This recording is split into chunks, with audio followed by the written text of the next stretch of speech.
परीक्षित कहते हैं कि है वंश का अंत करने के लिए स्वयं भगवान ने परशुराम के रूप में अवतार ग्रहण किया। 21 बार क्षत्रियों का विनाश किया पूरे विश्व के।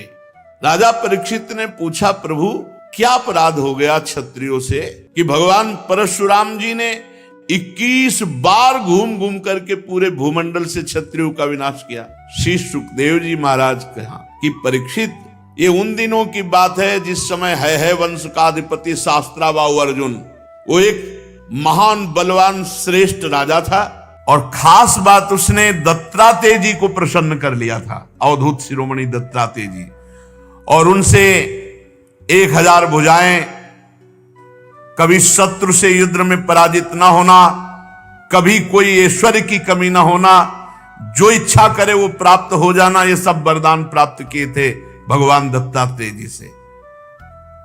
अब अबाध बल, अतुल संपत्ति, तेजस्विता, वीर, कीर्ति, शारीरिक बल, सब कुछ दत्तात्रेय जी से प्राप्त हो गया था।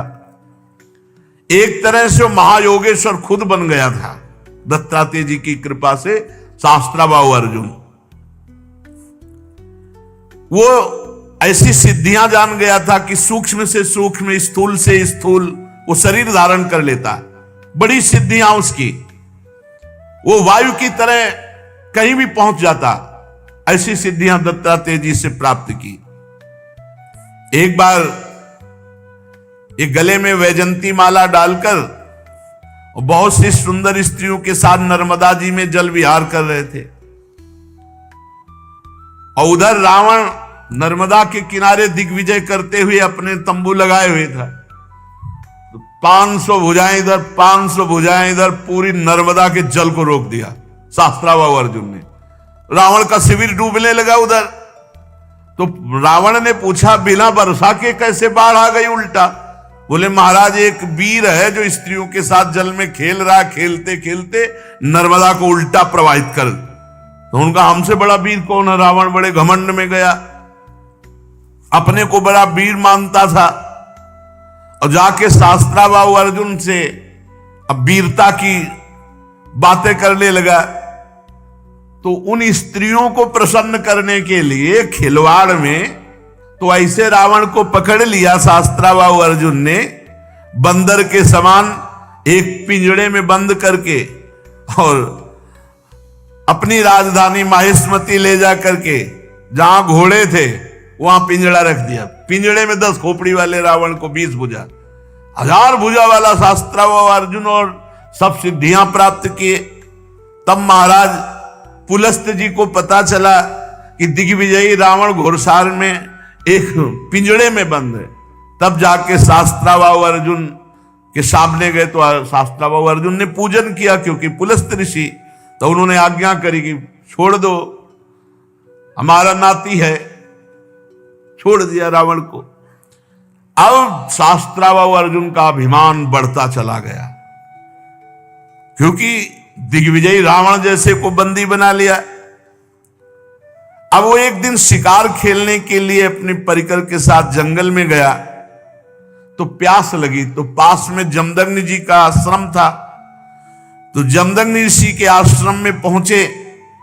मुनि ने देखा कि बहुत बड़ा राजा आया हुआ है, तो इसका स्वागत, राजा भगवान का स्वरूप है। अब जंगल में वो एक कंदमूल फल, तो कामधेनु जमदग्नि जी की गाय का नाम था। जो इच्छा करो वो प्रकट कर दे। अब मंत्री, सेना और राजा का स्वागत करना है, तो वैसे ही सेवक, वैसे ही सामग्री, सब व्यवस्था। शास्त्राबाहु अर्जुन ने कहा कि बाबा जी के पास ऐसी व्यवस्था कहां से हो सकती है कि इतने सैनिक, इतने सेवक, इतनी धातुओं के पात्र और भोजन सब? बोले, कहीं कोई रसोईया नहीं, सब एक गाय का चमत्कार है। बोले, ऐसी गाय तो हमारे पास होनी चाहिए, संत के पास क्या? अब जमदग्नि मुनि का ऐश्वर्य कामधेनु से था, तो चिढ़ गया शास्त्राबाहु, जबकि प्रसन्न होना चाहिए कि इतना बढ़िया स्वागत किया। और उसने आदेश किया जमदग्नि ऋषि से कि कामधेनु हमारे सैनिकों को दे दो। जमदग्नि जी ने कहा, नहीं, ये तो यज्ञ के हविष्यान्न के लिए, अतिथि सेवा के लिए है। तो कहा मैं एक बार केवल कहता हूं, दोबारा छीन लेता हूं। शास्त्राबाहु अर्जुन ने आदेश किया, कामधेनु को बंदी बनाकर ले चलो। अब कामधेनु डकराती हुई बलपूर्वक शास्त्राबाहु अर्जुन महिष्मतीपुरी ले गए। जब शाम के परशुराम जी आए तो आश्रम सब उजड़ा हुआ। मां से पूछा तो उन्होंने बताया कि सारा का सारा दुष्टता का वृत्तांत शास्त्राबाहु अर्जुन है वंशी। भयंकर फरसात हाथ में लिए हुए परशुराम जी जैसे किसी महामत वाले सिंह को कोई दबा नहीं सकता, ऐसे गरजते हुए महिष्मतीपुरी गए। अभी वो मस्ती में था कि प्रवेश ही नहीं कर पाया था कि भगवान परशुराम जी पहुंच गए। परशुराम जी की बड़ी विलक्षण झांकी थी। हाथ में परशुराम, मस्तक पर जटा का मुकुट, त्रिपुंड लगा हुआ। जे भी शास्त्राबाहु अर्जुन झपटा, भगवान परशुराम जी ने जो जटाएं सूर्य की तरह चमक रही थी खोल लिया और हाथ में फरसा धारण करके बात की बात में सारी सेना को विध्वंस करके और उसके 1000 भुजाएं जो भगवान अवधूत शिरोमणि दत्तात्रेय जी के द्वारा दी थी, सब काट के गिरा दी। फरसे का ऐसा प्रहार कि कोई सामने नहीं बचा। बाहें जांघें सब काट काट के। परशुराम जी के बाणों से जब है पति का सर्वनाश हो गया तो 10,000 लड़के थे शास्त्राबाहु अर्जुन के, 10,000। भगवान परशुराम जी तो 10,000 लड़के तो अभी नहीं थे इनके साथ, ये अलग थे। सब पूरे परिकर सहित शास्त्राबाहु अर्जुन को मार डाला भगवान परशुराम जी ने। कामधेनु छुड़ाकर आश्रम में ले आए। महिष्मतीपुरी के शास्त्राबाहु अर्जुन का विनाश बड़ा आश्चर्य में। जमदग्नि जी ने कहा, हाय हाय परशुराम, तुम क्या उपद्रव करते हो? अरे राम राम, वो राजा था, गाय ले जा रहा था, ले जाने देते, तुमने हत्या क्यों कर दी? राजा सर्वदेवमय होता है, तुमने अपराध किया। अरे हम लोग ब्रह्म ऋषि हैं, क्षमा हमारा बल है, संसार हमको इसीलिए पूजता है क्योंकि हम क्षमावान हैं। तुम्हारे ब्रह्मा जी भी क्षमा के बल से ही ब्रह्म पद पर स्थित है।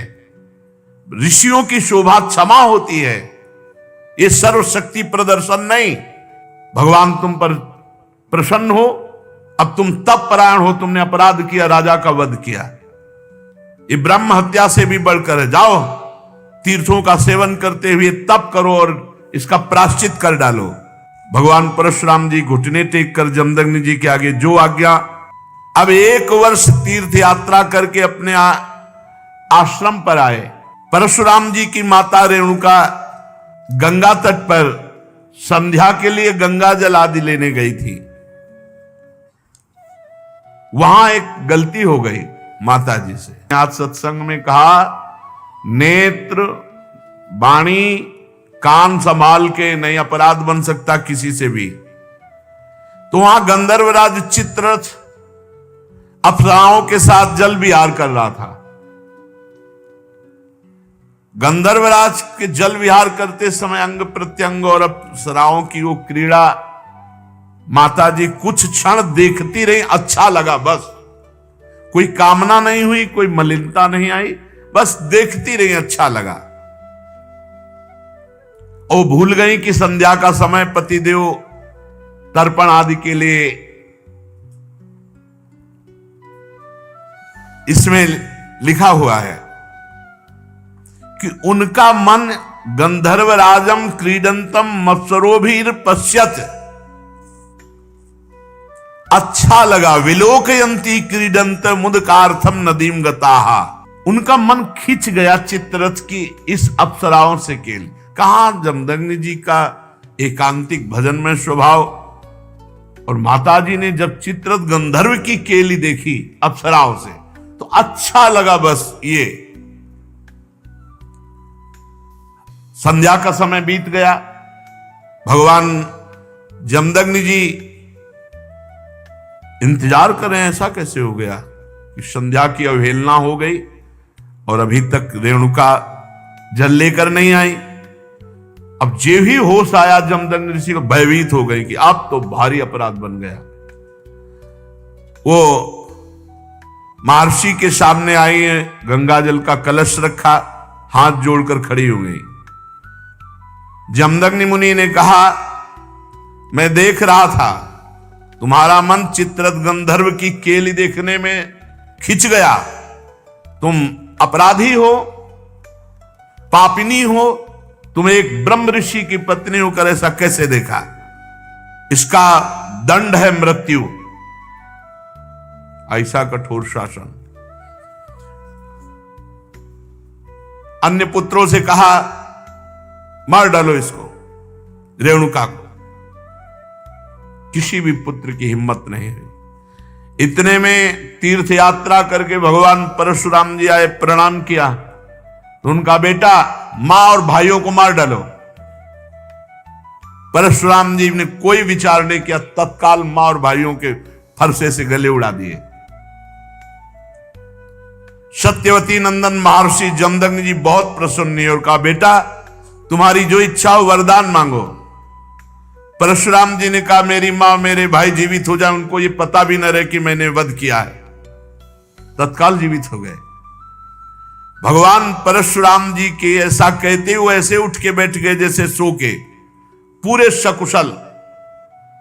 परशुराम जी को पता था हमारे पिता जमदग्नि जी कितने महान पवित्र ऋषि और तपोबल संपन्न हैं। शास्त्रावाहु अर्जुन के वध का प्रायश्चित कर लिया था। परशुराम जी एकांत आश्रम के कोने में बैठकर ध्यानस्थ थे। बहुत दिनों के बाद शास्त्रावाहु अर्जुन के लड़कों के हृदय की जलन, वो आए और देखा महर्षि जमदग्नि अग्निशाला में ध्यानस्थ बैठे हैं। उनको बाहर की कोई शुद्ध नहीं, वो सब प्लान बना के आए थे। पूरे आश्रम को उजाड़ दिया और माता रेणुका बड़ी दीनता से प्रार्थना कर रही थी, एक भी बात ना मानी और जमदग्नि जी का सिर काट ले गए। जमदग्नि जी ध्यानस्थ थे। बड़े नीच कार्य किए आश्रम में। रेणुका जी चीख पड़ी, बेटा परशुराम। ध्यानस्थ थे भगवान परशुराम जी।